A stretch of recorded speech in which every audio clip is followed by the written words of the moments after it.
Tayo ay lumapit sa ating Panginoon, siya ay awitan. Ating papurihan ang batong kuglihan. Ay lumapit sa kanyang harapan na may pasalamat. Siya ay purihin ng mga awiting may tuwa at galak. Para po sa ating pambungad na awit, There's Song in the Air.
Dakilang Diyos, pinupuri't pinasasalamatan ka po namin dahil sa hindi nagmamaliw na pag-ibig na lagi mong ibinibigay sa amin.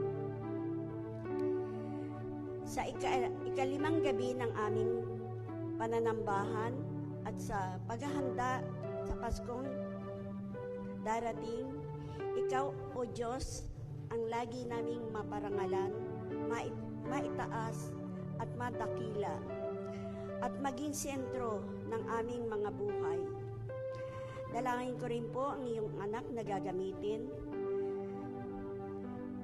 sa pagbibigay niya ng mensahe. Ang banal na Espiritu po ang siyang manguna sa kanya. Samahan mo po kami sa gabing ito ng aming pananambahan. Yan po ang samot dalangin namin sa matamis na pangalan ni Jesus na aming Panginoon. Amen.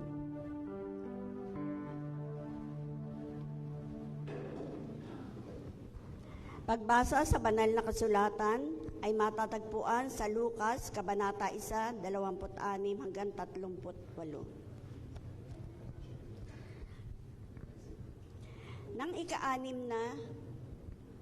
Nang ika-anim na buwan na ng pagdadalang tao ni Elizabeth, ang Anghel Gabriel ay sinugo ng Diyos sa Nazaret, Galilea, sa isang dalaga na ang pangalay Maria. Siya ay nakatakdang ikasal kay Jose, isang lalaki buhat sa lipi ni Haring David. Paglapit ng anghel sa kinaroroonan ng dalaga, binatin niya ito, "Matuwa ka, ikaw ay kalugod-lugod sa Diyos." Wika niya, "Sumasa iyo ang Panginoon." Nagulumihanan si Maria sa gayong pangungusap at inisip niyang mabuti kung ano ang kahulugan yon. Kaya't sinabi sa kanya ng anghel, Huwag kang matakot, Maria, sapagkat kinalulugdan ka ng Diyos. Makinig ka. Ikaw ay maglilihi at manganganak ng isang lalaki, at siya'y tatawagin mong Jesus.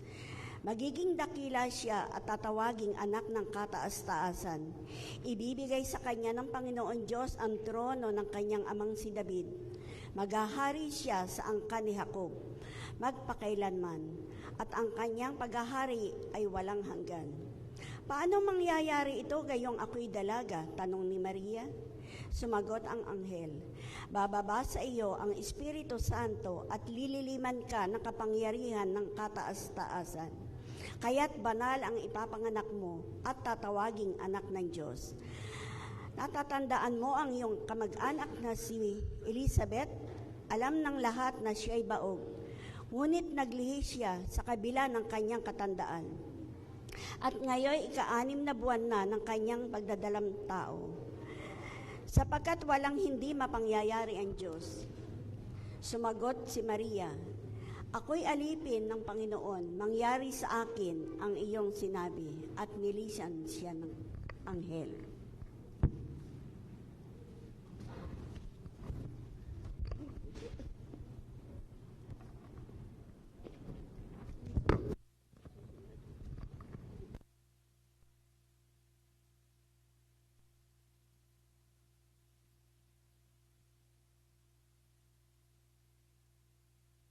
Nakarinig po tayo ng tanging awit ng mga kababaihan.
Isang maganda at mapagpalang gabi po sa ating lahat. Isang taon na naman ang nalalapit na namang magtapos at ngayon po ay ang ikalimang gabi ng ating pananambahan sa paggunita ng pagsilang ng Mesyas na ating tagapagligtas na si Jesus. I was asked to deliver a message on the topic, Make Room for Devotion. Ano po ba ang kaluhulugan ng salitang devotion? In a dictionary, devotion means loyalty, love, and care for someone or something, a prayer or religious observance. In a Christian way, devotion is a quiet time you spend in praying, reading God's Word, and reflecting on your relationship with God. Ang ating pong pagbabatayan sa gabing ito ay matatagpuan sa Lucas 1:26-38. Na ganito po ang sinasabi. Ipinahayag ang panganganak kay Jesus. Nang ika-6 na buwan na ng pagdadalang tao ni Elizabeth, ang anghel Gabriel ay sinugo ng Diyos sa Nazareth, Galilea, sa isang dalaga na ang pangalay Maria. Siya ay nakatakdang ikasal kay Jose, isang lalaki buhat sa lipi ni David. Paglapit ng anghel sa dalaga, binati niya ito. Matuwa ka, ikaw ay kalugod-lugod sa Diyos, wika niya. Sumasa iyo ang Panginoon. Nagulumihanan si Maria sa ganong pangungusap at inisip niyang kung ano ang kahulugan niyon. Kaya't sinabi sa kanya ng anghel, huwag kang matakot, Maria, sapagkat kinalulugdan ka ng Diyos. Makinig ka. Ikaw ay maglilihi at manganganak ng isang lalaki, at siya'y tatawagin mong Jesus. Magiging dakila siya at tatawaging anak ng kataas-taasan. Ibibigay sa kanya ng Panginoong Diyos ang trono ng kanyang amang si David. Maghahari siya sa angkan ni Jacob magpakailanman, at ang kanyang paghahari ay walang hanggan. Paanong mangyayari ito gayong ako'y dalaga? Tanong ni Maria. Sumagot ang anghel, bababa sa iyo ang Espiritu Santo at lilimliman ka ng kapangyarihan ng kataas-taasan, kaya't banal ang ipapanganak mo at katawaging anak ng Diyos. Natataandaan mo ang iyong kamag-anak ni si Elizabeth. Alam ng lahat na siya ay baog, ngunit naglilihi siya sa kabila ng kanyang katandaan.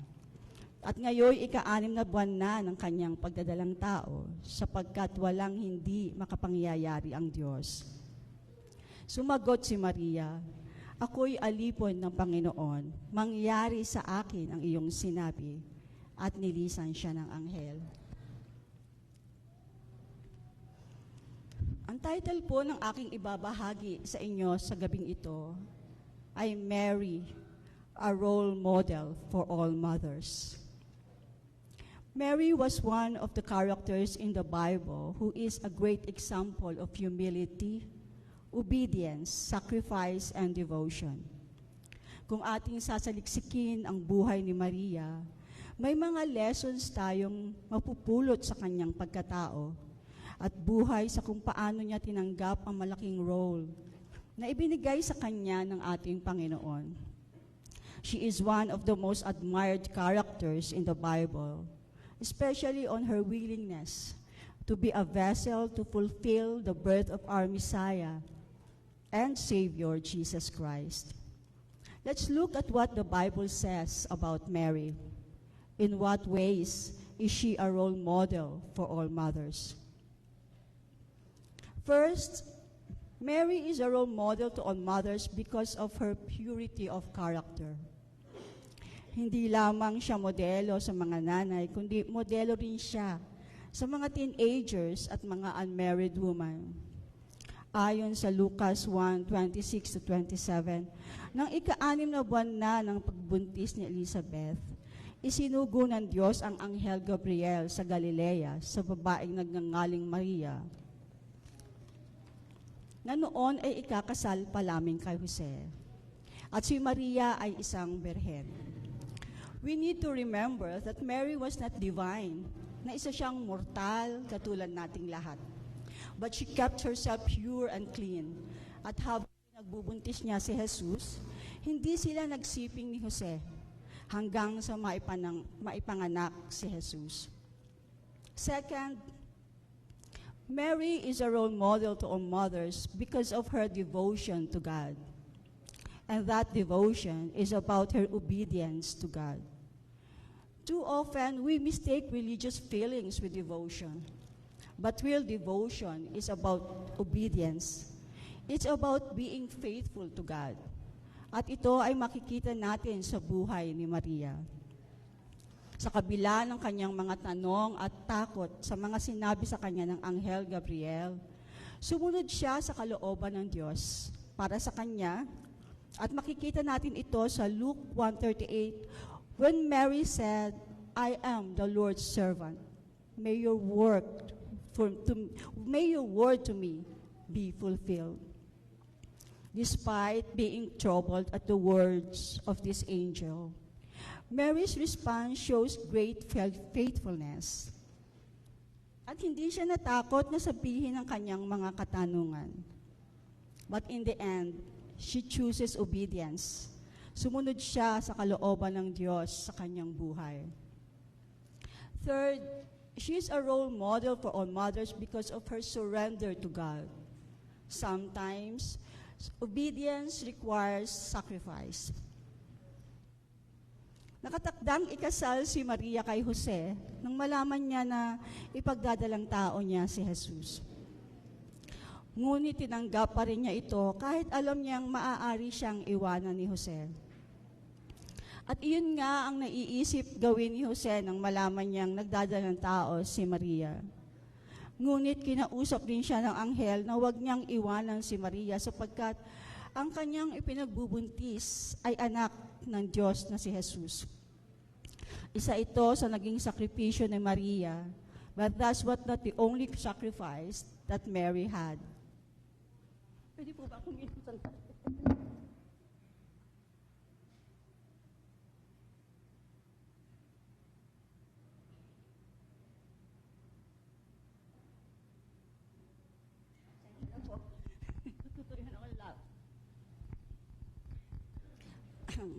She gave birth to Jesus in a dark manger. Walang doktor o kumadrona na tumulong sa kanya, maliban kay Jose na kanyang asawa. Isang sabsaban na puno ng hayop at marahil ay mabaho dahil sa mga dumi nito. Ngunit higit pa doon ang sakripisyo na dinanas ni Maria nang dumating na ang araw na kinailangan niya tuparin ni Jesus ang rason kung bakit siya naparito sa mundo. Ang ipako at mamatay sa krus para tubusin tayo sa ating mga kasalanan. Iba yung dusa at sakit ang naranasan ni Maria na makita ni si Jesus na nakabayubay sa krus. Pang-apat, she is a model to our mothers because of her devotion to her child, Jesus. Even though Mary experienced great blessing and joy for being the mother of Jesus, she also experienced heartache, not inflicted by Jesus for sure, but heartache nonetheless. Mababasa natin sa Lucas 2 na nang si Jesus ay 8 days old pa lamang, dinala siya ni Maria at Jose sa Jerusalem para sa isang seremonya. Marahil kahalintulad ito ng binyag na ginagawa natin sa ngayon sa ating mga anak. Matatagpuan natin ito sa Lucas 2:22-24. There was an elderly man in Jerusalem named Simeon. We read about him in Luke 2:25-30. Na ganito po ang sinasabi, may isang tao roon sa Jerusalem na ang pangalan ay Simeon. Isang lalaking matuwid, may takot sa Diyos, at naghihintay sa katubusan ng Israel. Nasa kanya ang Espiritu Santo.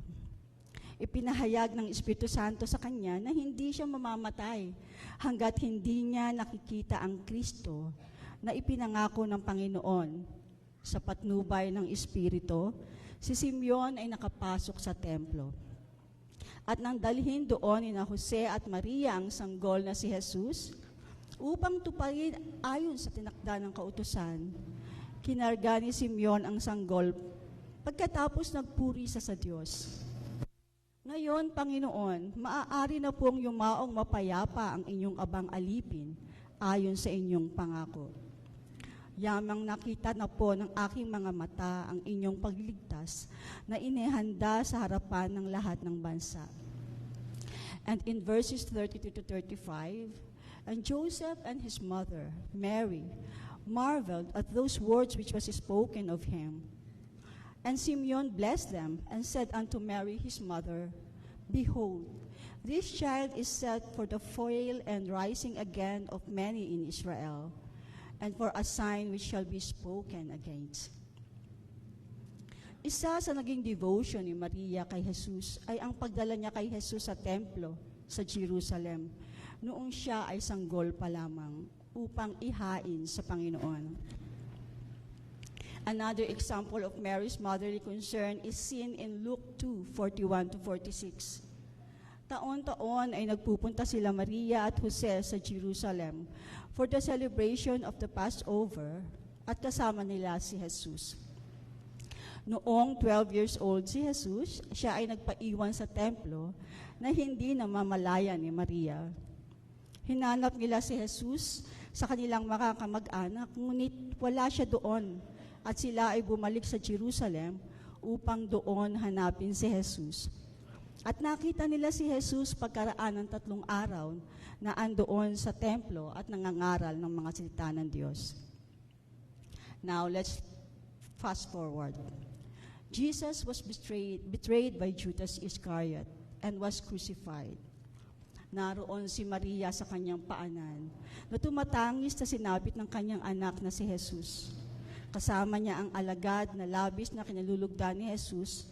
Higit na sakit ang nararamdaman ni Maria noong mga panahong iyon.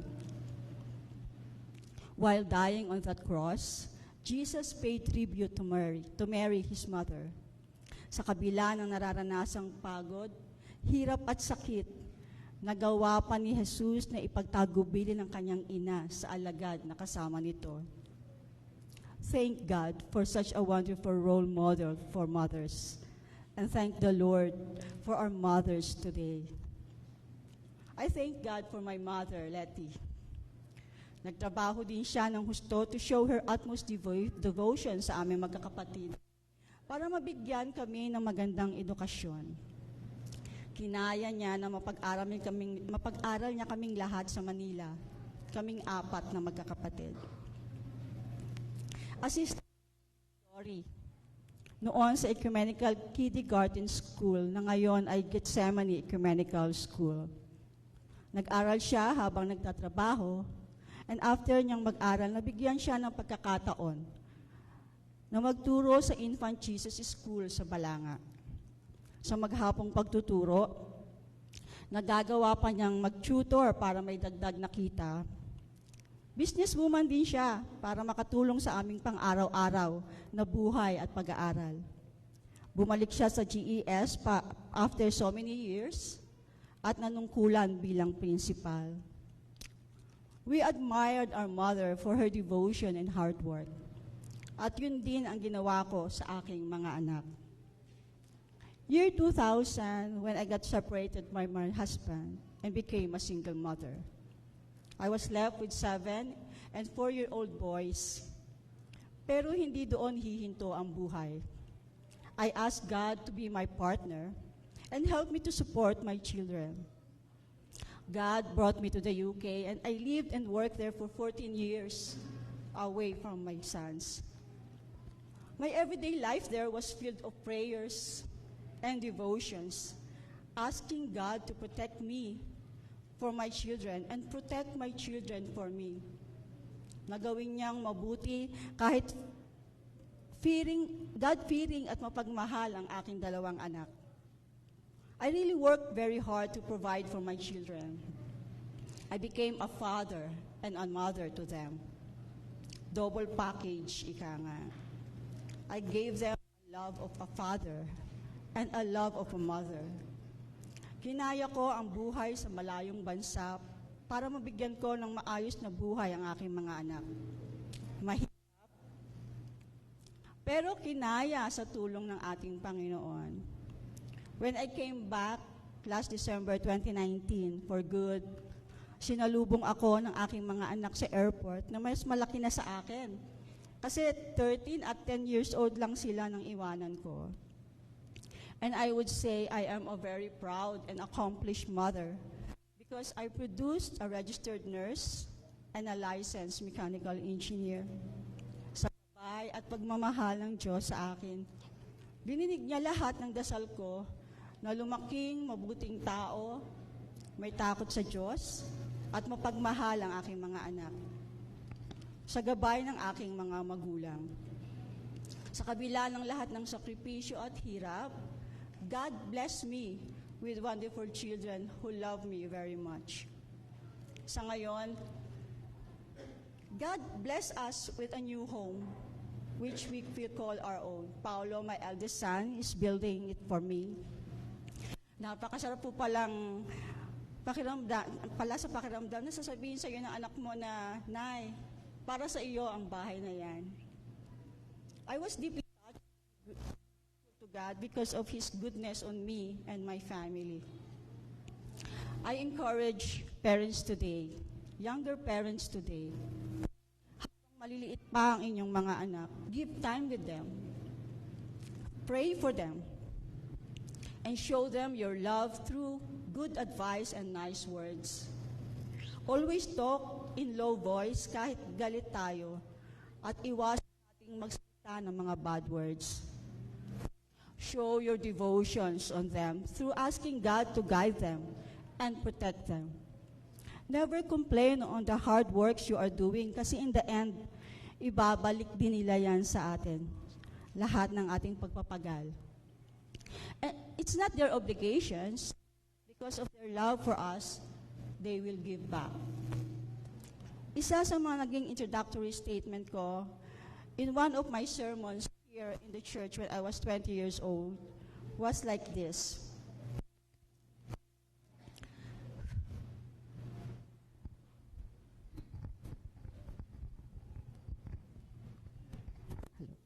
Children are gifts from God. And child rearing is a God-given privilege to all parents. And as parents, you should love your children. Not merely by saying it, but by showing it. Ito ang naging motivation ko throughout my journey as a young mother when I gave birth to my firstborn when I was 24 years old. At ito po ang iiwan kong hamon sa ating lahat. Lalo na sa mga younger parents at sa mga nagbabalak pa lamang na magkaroon ng pamilya. Mahalin natin ang ating mga anak. Pray for them. Ask God to guide them and make them God-fearing and good human beings. Always anoint them with your love and devote your time with them hanggat bata pa sila. Kasi pag naging teenagers na yan, iba na ang yayayain nila sa malls. Mga friends na nila. Nothing is impossible with God. Ang batang busog sa kalinga at pagmamahal ng ina at ama ay lalaking mabuti sa tulong ng ating Diyos na buhay. To God all be the glory. Amen.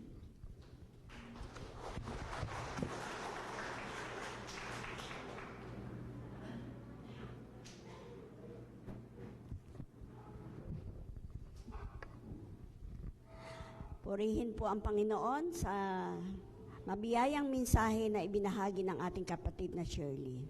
Dadako po tayo sa ating paghahandog. Magbigay kayo at bibigyan kayo ng Diyos, hustong takal, siksik, liglig at umaapaw pang ibibigay sa inyo, sapagkat ang takalang ginagamit ninyo sa iba ay siya rin gagamitin ng Diyos sa inyo.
Diyos na pinagmumulan ng lahat ng mabubuting bagay, maraming salamat sa iyong patuloy na biyaya, sa kalakasan, kagalingan, at sa napakaraming kapahayagan ng iyong kadakilaan sa buhay ng bawat isa. Tanggapin mo aming dakilang Diyos ang mga handog na ito bilang pagkilala sa lahat ng ito. At patuloy namin dalangin ang pagbabalik mo ng pagpapala sa bawat isa, higit sa mga kapatid naming higit na nangangailangan ng mga pagpapalang tulad nito. Kaya't sa iyo pupurit pasasalamat sa pangalan ni Jesus. Amen at amen.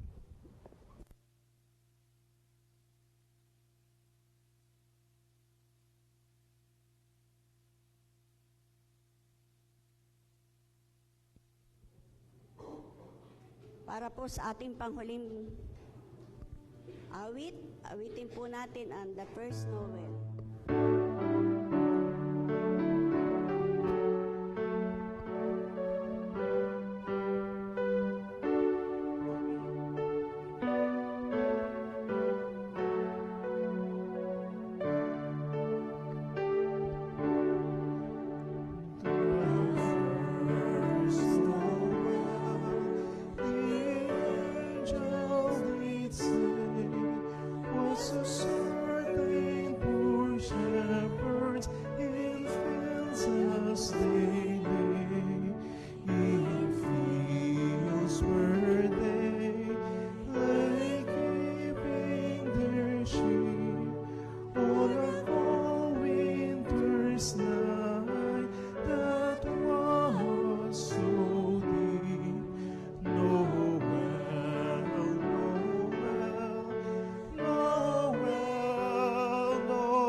Most wise men three, full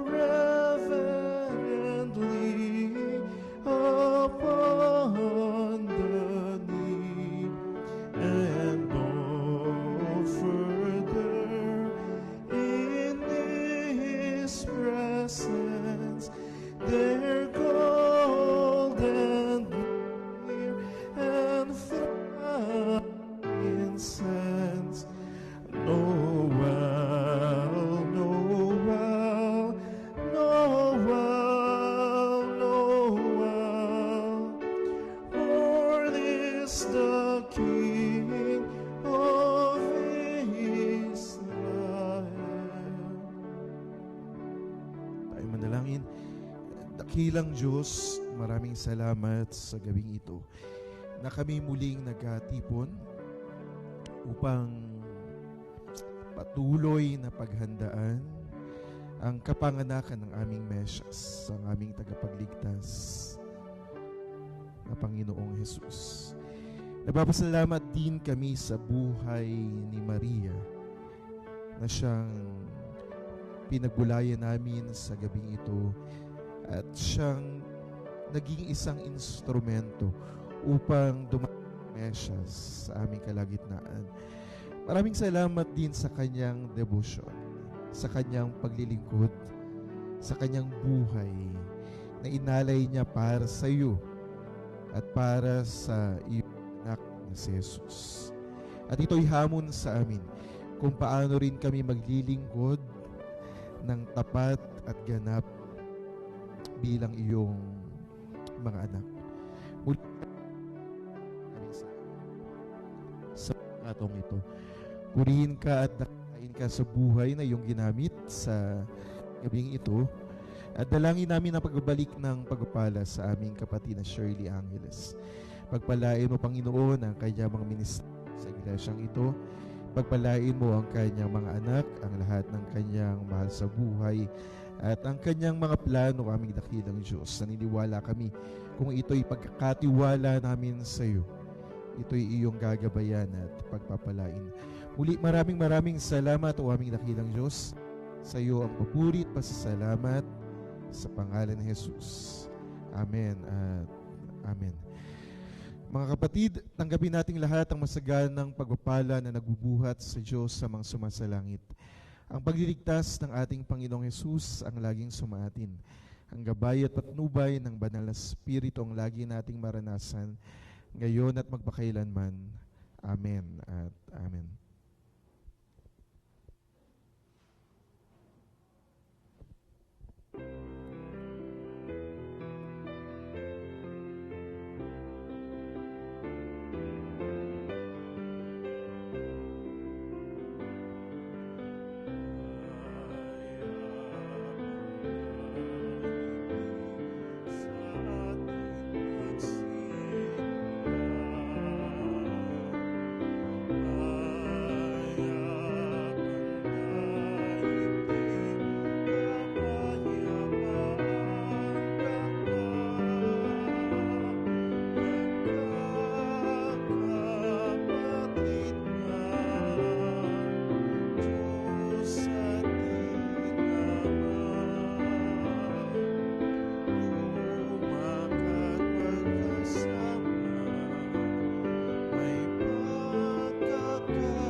Palakpakan natin ang ating Panginoon.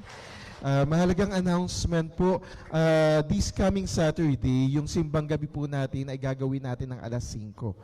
Ano po, so earlier ito ng 1 hour. Kaya wag po tayong pupunta ng 6 p.m. this Saturday. Tomorrow and on Friday, 6 p.m. pa rin tayo, alas 6 ng gabi. Ang ating tagapagsalita bukas, ang ating kapatid na Evelyn Torrefranca.